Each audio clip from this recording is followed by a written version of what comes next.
Shalom frères et sœurs, bienvenue dans notre émission au prisme de la parole. Nous sommes à notre deuxième séance. Nous avons vu la fois précédente sur comment est-ce qu'on peut gérer une crise en tant que chrétien ou simplement en tant qu'humain. Comment est-ce qu'on peut faire face lorsqu'on est au devant d'une crise, les temps de faillite, les temps de rupture, le temps de tristesse et surtout le temps de douleur. On est rempli de crainte, on ne sait pas comment faire. Mais nous voulons, pendant cette deuxième séance, apporter un peu un regard, c'est différent. Ce regard-là, je le tire un peu d'un principe de la physique optique, c'est que lorsque nous voulons changer la qualité de l'observation, de l'interprétation, on change juste les types de lumière. Nous voulons apporter une autre lumière sur la crise. Sur la crise, c'est ce que Jésus a pu faire lorsqu'on est dans le chapitre de Jean 11, le verset 4, lorsqu'on a apporté la nouvelle que Lazare était malade.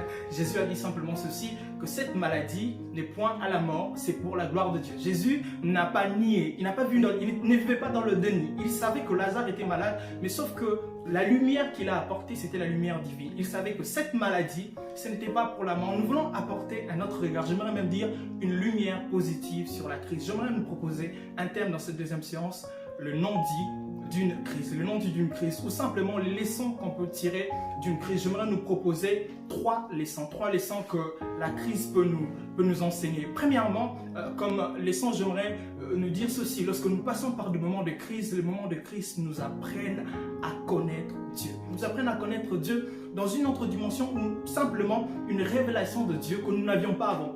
J'aimerais que vous suivez avec moi ce chapitre lorsqu'on est dans Marc 4, 35-41.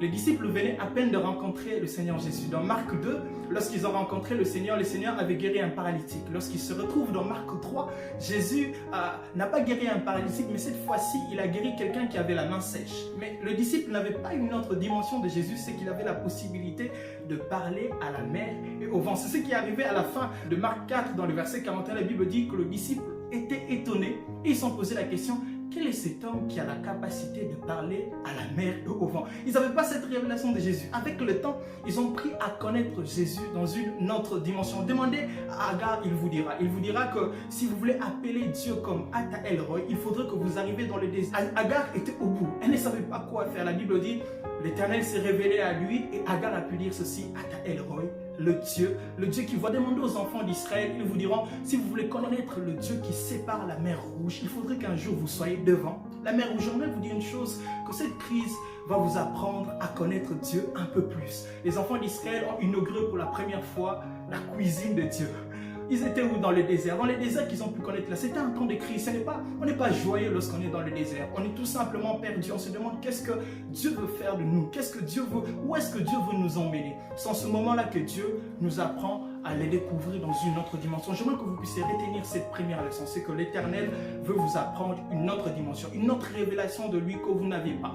Exode 17 nous a appris que l'Éternel était notre bannière. La Bible dit, lorsque les enfants d'Israël étaient en train de combattre les Amalécites, ils ont pu dire à la fin, Moïse a pu dire, l'Éternel Dieu, ma bannière. Une révélation de Dieu que les enfants d'Israël n'avaient pas, mais lorsqu'ils étaient dans la crise, ils ont pu découvrir le Dieu qui a la possibilité de nous sauver même face à nos ennemis. Une deuxième leçon qu'on peut tirer de la crise, c'est que la crise nous apprend à connaître notre état et l'état de notre entourage. Nous sommes toujours dans Marc 35, 41. Les disciples avaient vu Jésus faire beaucoup de miracles et ils le croyaient, ils pensaient qu'ils le croyaient. Jusqu'à ce qu'il y ait une crise de tempête puisse arriver. La Bible dit, Jésus a parlé aux disciples, leur dit ceci: homme de peu de foi. C'était pour la première fois que le disciple avait constaté qu'en fait, ils n'étaient pas des gens qui croyaient beaucoup. Ils étaient juste des hommes de peu de foi.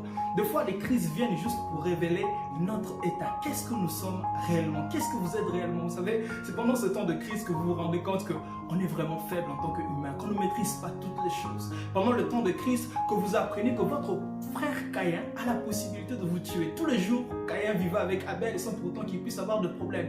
Mais un jour, lorsque Caïn a senti le rejet, lorsque Dieu n'avait pas agréé son offrande, la Bible dit ce jour-là, Caïn s'est tourné vers son frère pour le tuer.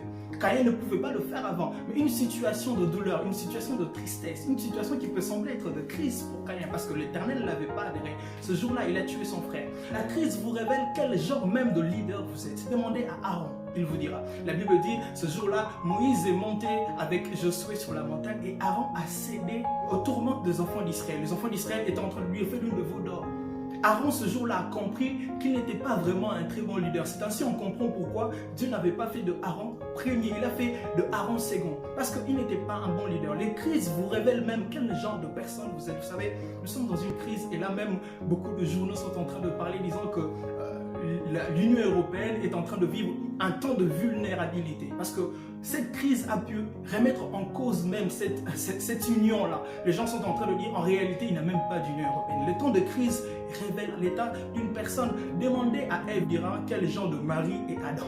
C'est lorsque la crise est venue que Adam, ce jour-là, a pu dire, cette femme que tu m'as donnée, même celui qu'on pensait être le chef de la maison ce jour-là, lorsqu'il y avait une crise, il s'est dédouané. J'aimerais vous dire une chose, la situation de crise plutôt révèle votre état et l'état de notre entourage. Lorsque Pierre pensait connaître le Seigneur Jésus et qu'il a pu dire, Seigneur, je ne pourrai jamais t'abandonner, je ne pourrai jamais te laisser. Un jour, lorsqu'on était en train de frapper les Seigneurs, cet homme a nié complètement qu'il ne connaissait pas le Seigneur Jésus. Toi aussi, tu étais avec Jésus de Nazareth. Je ne sais pas de quoi tu parles. Cet homme était avec Jésus de Nazareth. Je ne connais pas cet homme.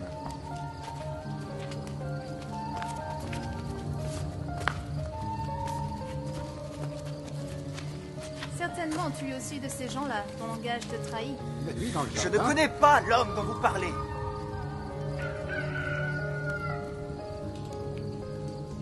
Voyez-vous qu'est-ce que l'état des crises vous apprend? Il vous apprend que ces gens qui sont avec vous, un jour pourront vous abandonner. La Bible dit, le jour où on est venu arrêter le Seigneur Jésus, tous les disciples, toutes les personnes qui étaient tout autour de lui sont parties.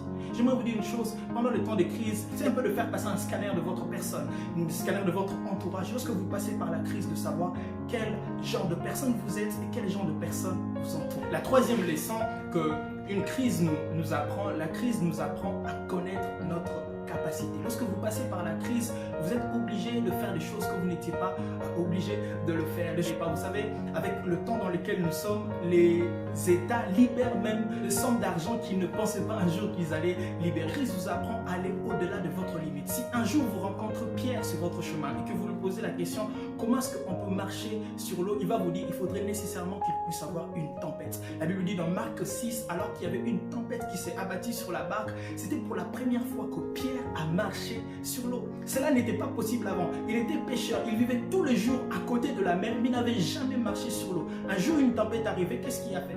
Il a marché sur l'eau. Il n'avait pas la possibilité de le faire avant, mais à cause de la crise, à cause de la tempête, cet homme a marché sur l'eau. Demandez à David comment est-ce qu'il faut vaincre un Goliath. Il vous dira, il faut nécessairement qu'il puisse avoir une crise. Pendant 40 jours en Israël, il y avait une crise militaire. Personne ne pouvait se lever et dire, je vais combattre cet homme qui est géant. Mais un jour, un David se levait, il a fait tomber un Goliath. Les crises révèlent même la qualité de personne que vous êtes, révèlent même des capacités extraordinaires que vous avez en vous.